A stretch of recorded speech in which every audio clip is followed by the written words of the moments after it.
I'm going to be telling you my November TBR. And if you are new to BookTube or just my channel in general, a TBR, it's pretty much, it stands for to be read.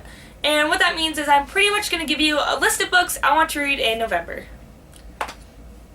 Pretty simple, right? Just to get into the video, I am saying that my first book is The Heart Forger by Ran Chupeco, and I read the first book last month in October, and it was such a good book, and I really loved it.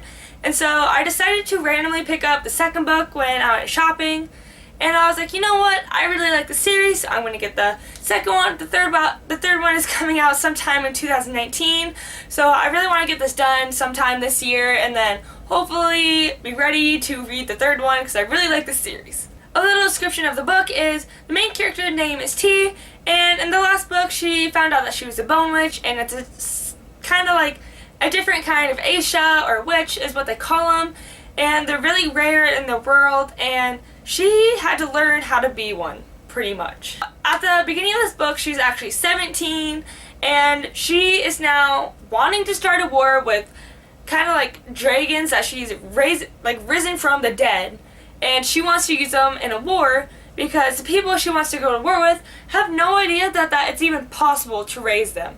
They've said over how many years that it is absolutely impossible for any bone witch to raise the dead of a dragon. So she actually achieved it in the last book, and so now she has a total collection of undead dragons that she's going to use to force onto the kingdom and hopefully win a war.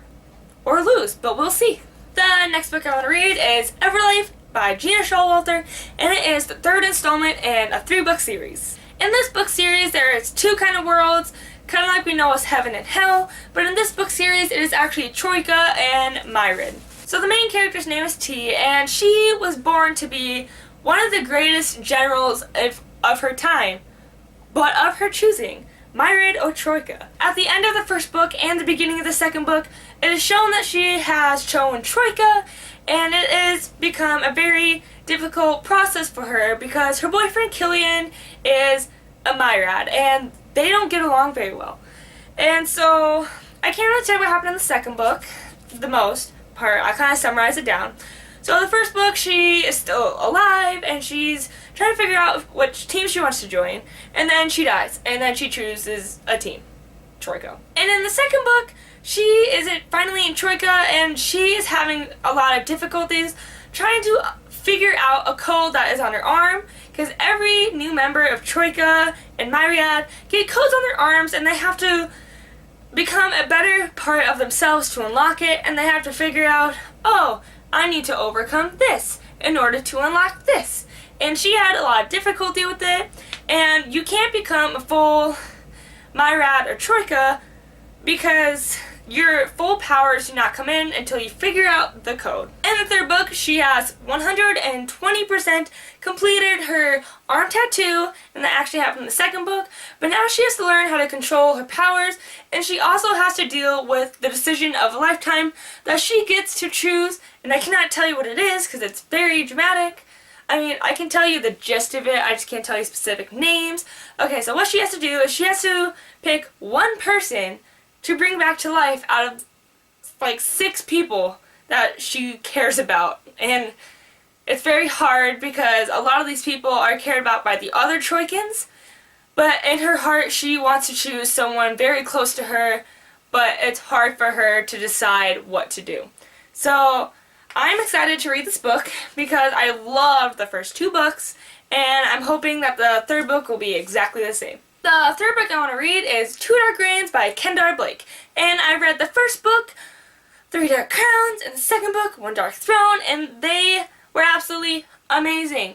The second book was better than the first, and I feel like the third book is going to be better than all of them. I love all 3 of the princesses, except for, okay, so in the first book, it kind of started out, Catherine was my favorite, Mirabella was my least favorite. In the second book, I adored both Catherine and Arsenault, still did not like Mirabella.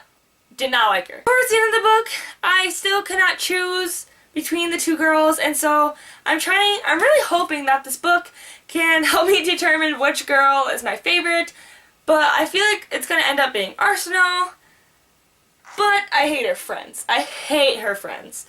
But Catherine and Arsenal are pretty equal to me, and Mirabella's never going to be my favorite. She's not even in the top, so goodbye, Mirabella. So in this book, there is one queen, and that is Catherine.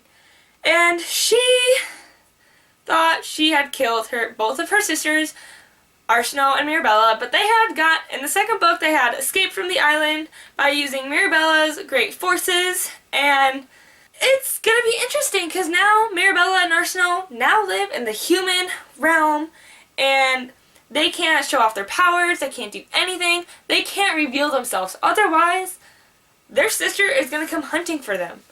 She wants them dead because 2 out of 3 of them were supposed to die in the first book.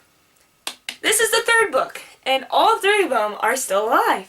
So I didn't really want to know too much about going into this book, so sorry if I don't give that much of a description of this specific book, but I didn't want to spoil myself, so that's all for this book. My next book is Winter by Marissa Meyer, and it is the last book of the Cinder series, or what you would call is the Lunar Chronicles. I couldn't think of it as I was saying it, and this has 828 pages. I somehow flipped to the last page. This is a lot of pages, and it's like Bible thin pages. It is so bad, but honestly, I flew through the third book.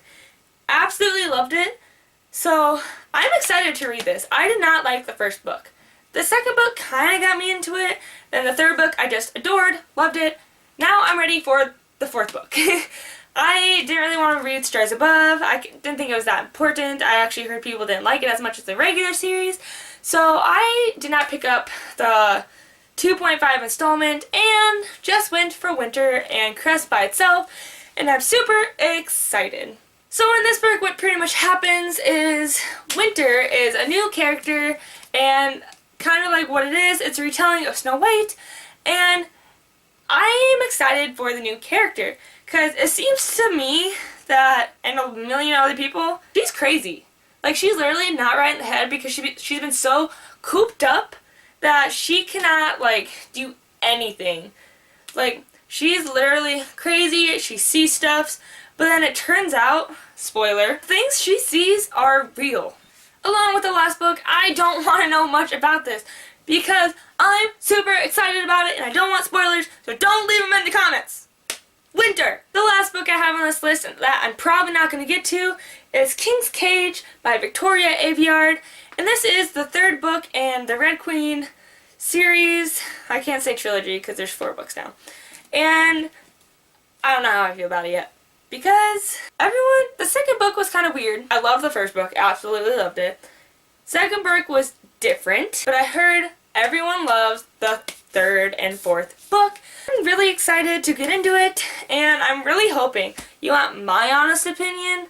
I like Maven more than Cal, and I'm really hoping they can have some bonding, and I know they don't because I've had spoilers for the third and fourth book, and I'm like, but I really wish that Maven and Mare were endgame. It'd be so much better than I think Mare and Cal. Cal only cares about his stupid royalty crown and the betrayal of his brother and father, blah blah blah blah blah. That's the only thing he cares about, and it's very obvious. You can also tell that he's head over heels for Mare and that he will do anything for her, which kind of sets me a little aside, but I'm still Maven and Mare, and if I don't get anything in this book, I'm gonna be very angry. You're supposed to be behaving, sweetheart. Behaving. You wanna say hi? Is it possible? She keeps jumping into the video, but you guys don't notice because I always stop and restart my sentences. Anyway, back to the video. That was all for this video. I really hope you enjoyed it, and I will see you next month for this kind of video. Yeah, because obviously it's a monthly TBR, so I'll see you in there. But there are other videos and a little like update. You did not see my last week of writing because I was preparing for NaNoWriMo and it is finally here. So now I have a complete new schedule and plan for NaNoWriMo, and I'm still trying to decide if I want to like record it all, but I think I want to do weekly progress instead of daily. So you'll get one video throughout the entire month of my NaNoWriMo, but I might post different videos about like my progress of NaNoWriMo and like what I did to kind of prepare for it and like just my writing things, because I kind of like want to explain how I developed my characters and like things I did to prepare for my characters and like everything about the background of my story. So I might actually make videos about that, but we'll see. Thank you for watching this video. Comment down below what books you're going to be reading in November. Like and subscribe to my channel to see more, and I'll see you next time. Bye!